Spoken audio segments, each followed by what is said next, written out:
Viewers আজি আৰু এটা ৰেচিপি বনাম ভাবিছোঁ কচ মাছেদি গ্ৰেভি। এয়া কচ মাছ তেলত দিবলৈ এয়া পিহি লৈছোঁ মই পিঁয়াজ আৰু এইখিনি মছলা জিৰা গুড়ি ধনিয়া গুড়ি হালধি লগতে জলকীয়া গুড়ি অকণমানো দি দিছোঁ আদা নহৰু পেষ্টৰ লগতে। এয়া মাছখিনি দি দিছোঁ। দেখিছেনে মাছখিনি মই বাকলি গুচাই দিছোঁ নহ'লে বৰ ফটে। মাছখিনি ধুনীয়াকৈ ভাজি ল'ম। এয়া মাছখিনি ভাজি ল'লোঁ। এয়া মাছ ভজা তেলতে এয়া তেজপাত এখিলা দুটুকুৰ কৰি দিছোঁ।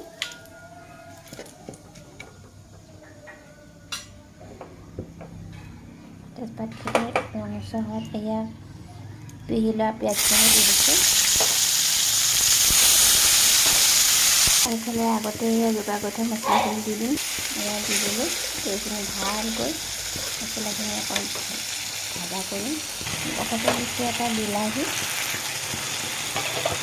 মছলাখিনি ভাজা হোৱাত এয়া মাছখিনি তাতে দি দিলোঁ। এয়া